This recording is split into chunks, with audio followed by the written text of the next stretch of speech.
ಈಗ 1 ಗಂಟೆಗೆ ನಿಮಗೆ ಈ ಸುದ್ದಿಯನ್ನು ಕೊಟ್ಟಿದ್ದೀವಿ.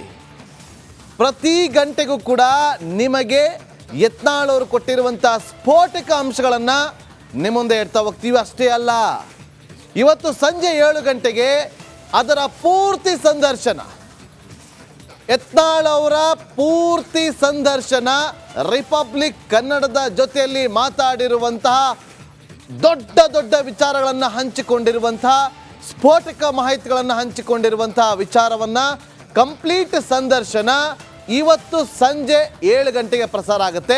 ಅದಕ್ಕಿಂತ ಮುಂಚೆ ಪ್ರತಿ ಗಂಟೆಗೂ ಕೂಡ 2 ಗಂಟೆ ಆಗಿರ್ಬೋದು, 3 ಗಂಟೆ, ಜೊತೆಗೆ 4 ಗಂಟೆ, 6 ಗಂಟೆ, ಎಲ್ಲ ಗಂಟೆಯಲ್ಲೂ ಕೂಡ ಪ್ರತಿ ಅವರಲ್ಲೂ ಕೂಡ ನಿಮಗೆ ಒಂದೊಂದು ಬ್ರೇಕಿಂಗ್ ನ್ಯೂಸ್ ಕೊಡ್ತಾ ಹೋಗ್ತೀವಿ. ಮತ್ತಷ್ಟು ಮಾಹಿತಿಯನ್ನು ಕೊಡೋದಕ್ಕೆ ನಮ್ಮ ಪ್ರತಿನಿಧಿ ವಿಜಯ್ ನೇರ ಸಂಪರ್ಕದಲ್ಲಿ ಜಾಯ್ನ್ ಆಗಿದ್ದಾರೆ. ವಿಜಯ್, ಸ್ಫೋಟಕ ಮಾಹಿತಿ ಇದು. ಯತ್ನಾಳ್ ಅವರು ಹೇಳಿದಂತೆ ಜನವರಿಯಲ್ಲಿ ಬದಲಾವಣೆ ಆಗುತ್ತಾ ರಾಜ್ಯಾಧ್ಯಕ್ಷರ ಸ್ಥಾನಮಾನ?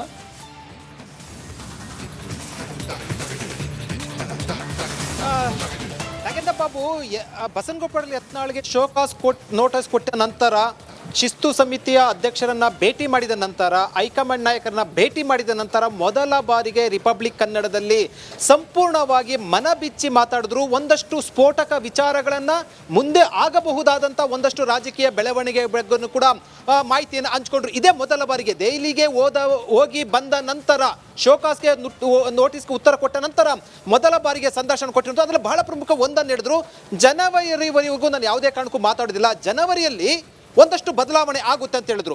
ಅಂದರೆ ರಾಜ್ಯ ಅಧ್ಯಕ್ಷ ಸಂಬಂಧಪಟ್ಟಂತೆ ಕೂಡ ಒಂದು ಸುಳಿವನ್ನು ಕೊಟ್ಟರು. ರಾಜ್ಯಾಧ್ಯಕ್ಷ ಸ್ಥಾನಕ್ಕೆ ಭ್ರಷ್ಟರಹಿತರು, ವಂಶವಾದಿಗಳು ಅಲ್ಲದವರು ಬರಬೇಕು, ಅದರ ವಿಶ್ವಾಸ ನನಗಿದೆ ಅಂತ ಹೇಳೋ ಮೂಲಕ ರಾಜ್ಯಾಧ್ಯಕ್ಷ ಬದಲಾವಣೆ ಸಂಬಂಧಪಟ್ಟಂತೆ ಸುಳಿವನ್ನು ಕೊಟ್ಟಿರುವಂಥದ್ದು. ಜೊತೆಗೆ ಒಂದು ಮಹತ್ವದ ಮಾಹಿತಿಯನ್ನು ಕೊಟ್ಟರು. ರಾಜ್ಯಾಧ್ಯಕ್ಷ ಸ್ಥಾನ ಸಂಬಂಧಪಟ್ಟಂತೆ ನನಗೆ ಸಿಕ್ಕಿದ್ರೆ 130 ಸ್ಥಾನ ತೆಗೆದುಕೊಂಡು ಬರ್ತೀನಿ ಅಂತ ಹೇಳೋ ಮೂಲಕ ಸವಾಲನ್ನು ಕೂಡ ಹಾಕಿದ್ರು. ಇದರ ಜೊತೆಗೆ ರಾಜ್ಯಾಧ್ಯಕ್ಷ ಸ್ಥಾನ ಸಂಬಂಧಪಟ್ಟಂತೆ ಈಗಲೂ ಕೂಡ ಅವರು ತಮ್ಮ ಒಂದು ಅಸಮಾಧಾನವನ್ನು ವ್ಯಕ್ತಪಡಿಸ್ತಾ ಇರುವಂಥದ್ದು. ಈ ಹಿನ್ನೆಲೆಯಲ್ಲಿ ಮಹತ್ತರ ಬದಲಾವಣೆ ಆಗುತ್ತಾ ಅನ್ನೋಂಥದ್ದು. ಯಾಕೆ ಅಂತಂದರೆ, ಹೈಕಮಾಂಡ್ ನಾಯಕರನ್ನ ಭೇಟಿಯಾದ ಜೊತೆಗೆ ಅಲ್ಲಿ ರಾಜ್ಯದ ಸಂಸದರು ಕೂಡ ಸಭೆಯನ್ನು ನಡೆಸಿದ್ರು. ಇವೆಲ್ಲವನ್ನು ಕೂಡ ಸಂದರ್ಶನ ಸಂಪೂರ್ಣವಾಗಿ ಮಾತಾಡಿರುವಂಥದ್ದು. ನನಗೆ ಅಂದರೆ ಯತ್ನಾಳರಿಗೆ ಯಾರೆಲ್ಲ ಬೆಂಬಲ ಇದೆ, ಹೈಕಮಾಂಡ್ ನಾಯಕರು ಏನಂತ ಹೇಳ್ತಾರೆ, ಇವೆಲ್ಲವೂ ಕೂಡ ಹೇಳಿದ್ರು. ಒಂದು ಮಾತು ಹೇಳಿದ್ರು, ಹೈಕಮಾಂಡ್ ಸಂಬಂಧಪಟ್ಟಂತೆ ನನ್ನ ವಿರುದ್ಧ ಇಲ್ಲ ಅಂತ ನೇರವಾಗಿ ಹೇಳಿದ್ರು. ಒಂದು ವೇಳೆ ನನ್ನ ವಿರುದ್ಧ ಇದ್ದಿದ್ರೆ ಈಗಾಗಲೇ ಕೂಡ ಪಕ್ಷದಿಂದ ಹೊರ ಆಗ್ತದೆ ಅಂತ ಹೇಳೋ ಮೂಲಕ ಸ್ಪಷ್ಟ ಸಂದೇಶವನ್ನು ಕೊಟ್ಟಿರುವಂಥದ್ದು. ಜನವರಿಯಲ್ಲಿ ಬದಲಾವಣೆ ಸುಳಿವು ಕೊಟ್ಟಿರುವಂಥ ಹಿನ್ನೆಲೆಯಲ್ಲಿ ಇದು ಮಹತ್ವ ಪಡ್ಕೊಂಡಿರುವಂಥದ್ದು. ನೋಡಬೇಕು, ರಾಜ್ಯ ಬಿಜೆಪಿಯಲ್ಲಿ ಒಂದಷ್ಟು ರಾಜಕೀಯ ಬೆಳವಣಿಗೆಗಳಿಗೆ, ರಾಜಕೀಯ ಘಟನಾವಳಿಗೆ ಸಾಕ್ಷಿ ಆಗುತ್ತಾ ಅನ್ನೋದನ್ನ ಕಾದು ನೋಡಬೇಕಾಗಿದೆ. Nagendra Babu. Okay, thank you Vijay ನಿಮ್ಮೆಲ್ಲ ಮಾಹಿತಿಗಾಗಿ.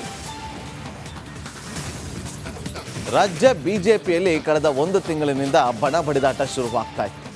ಅದೆಲ್ಲರಿಗೂ ಕೂಡ ಗೊತ್ತೇ ಇರುವಂಥ ವಿಚಾರ. ಆದರೆ ಯತ್ನಾಳ್ ಅವರು ಮಾಧ್ಯಮಗಳ ಮುಂದೆ ಒಂದಷ್ಟು ಹೇಳಿಕೆಗಳನ್ನು ಕೊಡ್ತಾ ಬರ್ತಾ ಇದ್ರು. ಆದರೆ ಬೇರೆ ಎಲ್ಲೂ ವಿಚಾರಗಳನ್ನು ಹಂಚಿಕೊಳ್ಳದಂತಹ ಮಾಹಿತಿಗಳನ್ನು, ರಾಜ್ಯ ಬಿಜೆಪಿಗೆ ಸಂಬಂಧಪಟ್ಟಂತಹ ಬದಲಾವಣೆಯ ವಿಚಾರವನ್ನು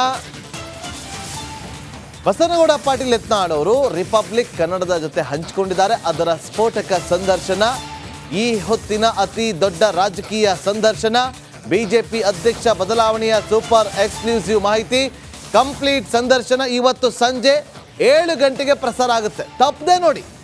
ರಾಜ್ಯ ಬಿಜೆಪಿಯಲ್ಲಿ ಒಂದಷ್ಟು ಅಚ್ಚರಿಯ ಬೆಳವಣಿಗೆಗಳಾಗುವಂಥ ಮಾಹಿತಿಯನ್ನು ಕೂಡ ಹಂಚಿಕೊಂಡಿದ್ದಾರೆ ಅವರು ರಿಪಬ್ಲಿಕ್ ಕನ್ನಡದ ಜೊತೆಯಲ್ಲಿ.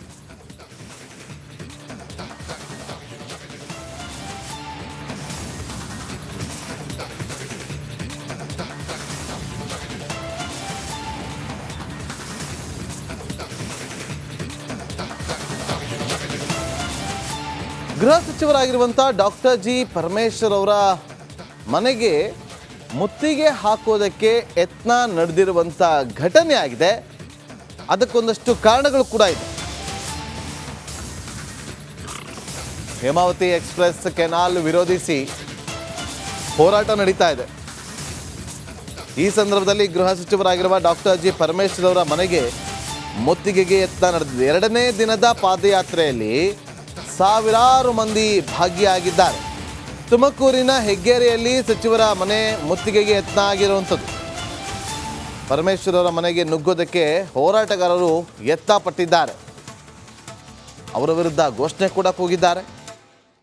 ಪೊಲೀಸರು ಅವರನ್ನು ವಾಪಸ್ ಕಳಿಸ್ತಾರೆ ಮನವೊಲಿಸಿ.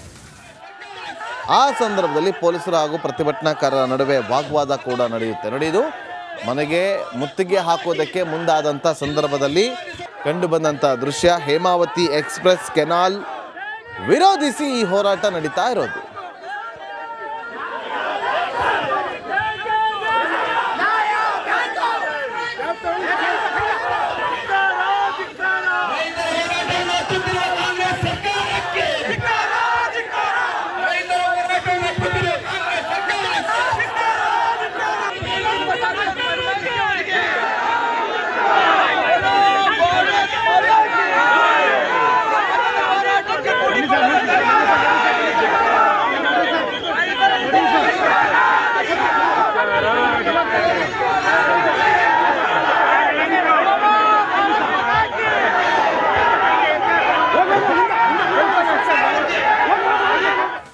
ಮತ್ತಷ್ಟು ಮಾಹಿತಿಯನ್ನು ಕೊಡೋದಕ್ಕೆ ನಮ್ಮ ತುಮಕೂರು ಪ್ರತಿನಿಧಿ ಜಗದೀಶ್ ಈಗ ಫೋನ್ ಸಂಪರ್ಕದಲ್ಲಿ ಜಾಯ್ನ್ ಆಗಿದ್ದಾರೆ. ಜಗದೀಶ್, ದೊಡ್ಡ ಮಟ್ಟದಲ್ಲಿ ಹೋರಾಟಕ್ಕೆ ಸಿದ್ಧವಾಯಿತು, ಆದರೆ ಎಲ್ಲರೂ ಕೂಡ ವಾಪಸ್ ಹೋಗ್ತಾರೆ. ಕೆನಲ್ ವಿರೋಧಿಸಿ ಈಗ ಹೋರಾಟ ನಡೆದಿದ್ದು, ಮಾಹಿತಿ ಕೊಡೋದಾದ್ರೆ.